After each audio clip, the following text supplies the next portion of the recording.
Hello and welcome to today's briefing. I'm Dana. And I'm Matt. Let's dive into the latest news.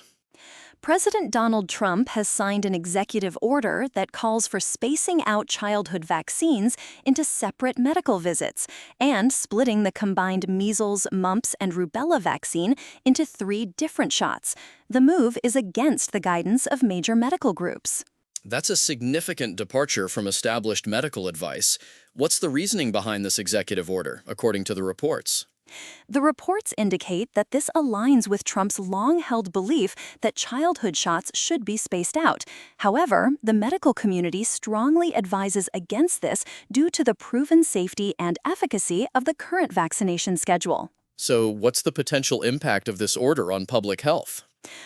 The article suggests that altering the vaccination schedule could lead to decreased immunization rates and potentially increase the risk of outbreaks for diseases that are currently well controlled. That sounds concerning. Have there been any reactions from the medical community or lawmakers? Major medical organizations have expressed strong disagreement with the order.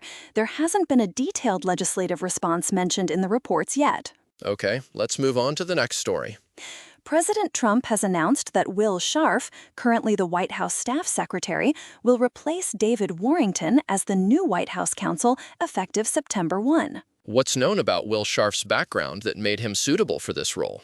Scharf has been serving as the White House staff secretary, where he has been involved in securing approvals for significant administrative actions, such as Trump's $400 million ballroom project. That's an interesting background. How does this change reflect on the current legal landscape within the White House? The article implies that this is part of a broader reshuffling, with Scharf being another former personal lawyer of Trump being promoted to a key role. Okay, got it. Let's move to another story.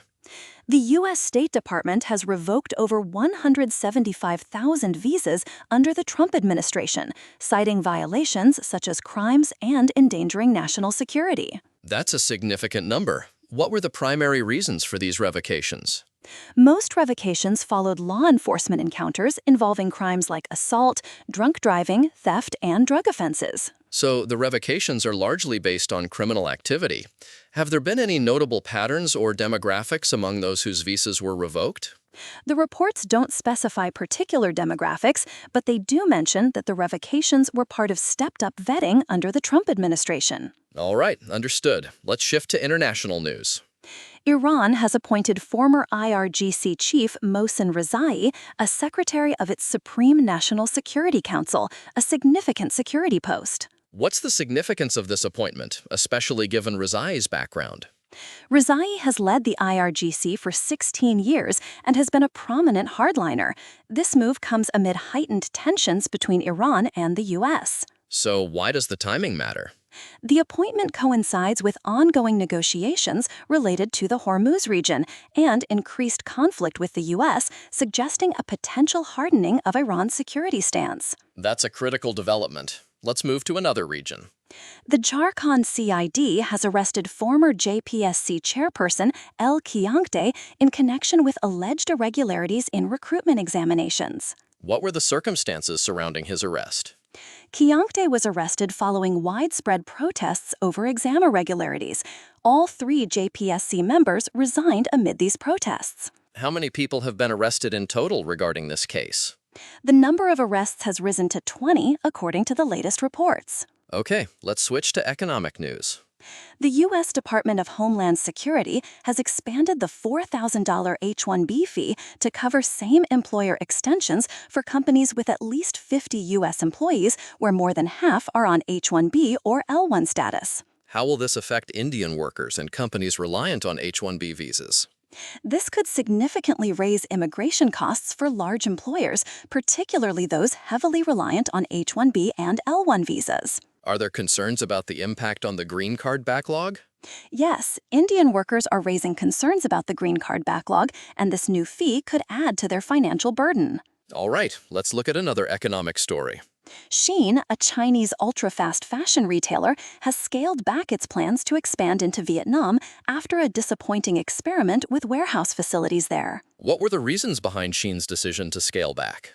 The reports suggest that the Vietnam experiment didn't meet expectations, leading Shein to refocus on China. How significant was Shein's initial investment in Vietnam? Shein had leased 15 hectares of warehouse facilities near Ho Chi Minh City, equivalent in size to 21 soccer pitches. That's a substantial investment. Let's move to another business story. Bharat Forge reported a consolidated net loss of Rs 89.89 crore in Q1 FY27 due to restructuring costs, despite a 19% rise in revenue. What were the exceptional items that led to the net loss? One-time restructuring and VRS costs of 358 crore hurt earnings, particularly related to their German subsidiary. How did the revenue break down? Revenue rose to 4,639.94 crore, with defense revenue surging 87% despite lower margins. Okay, let's look at another economic development. GEM's gross merchandise value has surged to 1.55 lakh crore from 422 crore over the past decade. That's a significant growth. What factors have driven this increase? The shift to an end-to-end digital platform for government procurement has empowered MSEs and promoted self-reliance. How has the participation of MSEs been? MSEs have contributed significantly, with 45.6% of cumulative GMV coming from them. All right, let's move to another story. Hyundai Motor India aims to achieve 1 million cumulative connected car sales by 2027, driven by the adoption of its BlueLink platform. What's driving the adoption of connected mobility in India? The government's proposed framework for vehicle-to-vehicle communication is likely to accelerate the adoption of connected mobility and safety technologies. How many connected cars does Hyundai already have on Indian roads? Hyundai has over 800 connected cars on Indian roads, and their upcoming mass-market electric SUV will feature next-generation connected technology. Let's shift to sports news. Don Nelson, the second winningest coach in NBA history and a 5-time champion as a player, has passed away at 86. What were some of Nelson's notable achievements? Nelson was known for his innovative coaching style, particularly the Nelly ball offense, and his long, successful tenure in the NBA. How has the basketball community reacted to his passing? The reports mention that his family announced his passing, and there's been recognition of his contributions to the NBA. Let's move to another sports story. Kansas City Chiefs offensive coordinator Eric Bieniemy has returned to practice after his wife was shot at their Virginia home. What are the circumstances surrounding the shooting? The couple's 27-year-old son has been arrested in connection with the shooting. How has Bieniemy responded to the incident? He returned to practice after a 2-week absence, indicating a return to normal duties despite the personal challenges. All right, let's look at another sports development. UEFA, CONCACAF, and the AFC have accused FIFA of deception and breach of trust over recent plans to sell an interest in the World Cup. What's the nature of FIFA's plans that led to these accusations? FIFA President Gianni Infantino's plans to sell an interest in the World Cup were seen as a fundamental breach of trust by the other soccer governing bodies. How significant is this conflict within World Soccer's governance? The conflict suggests a deep division between FIFA and other major soccer governing bodies, potentially impacting future World Cup planning. Let's move to another sports story. A consortium including Amazon founder Jeff Bezos is close to agreeing to buy a stake of about 1/3 in Premier League club Liverpool. Who else is part of this investment consortium? The consortium also includes Eduardo Saverin, Facebook's co-founder. What's the potential impact of this investment on Liverpool? The deal could bring significant financial backing to the club, potentially influencing its competitive standing and strategic direction. All right, let's shift to entertainment news. Aubrey Plaza has given birth to her first child, a baby girl, with partner Christopher Abbott. What's Plaza's personal life been recently? Plaza revealed she was expecting earlier this year, and this is her first child. Are there any other recent celebrity news? R. Rahman's son, A.R. Amin, suffered minor injuries in a car accident in Chennai. What were the circumstances of the accident? Amin's car collided with another vehicle, and he received hospital treatment before being discharged. Let's look at another entertainment story. Kim Kardashian's home in Hidden Hills, California, was allegedly burglarized, and a suspect has been arrested. What were the details of the burglary? The suspect allegedly broke into the property and stole a car before being taken into custody. Let's move to another entertainment story. Belle Powley, a Harry Potter series star, has expressed strong disagreement with J.K. Rowling's anti-trans views. How has Powley's statement been received?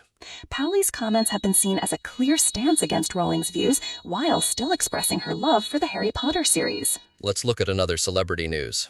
Anne Hathaway appeared at the LA premiere of her film The End of Oak Street, showcasing her baby bump. What was notable about Hathaway's appearance?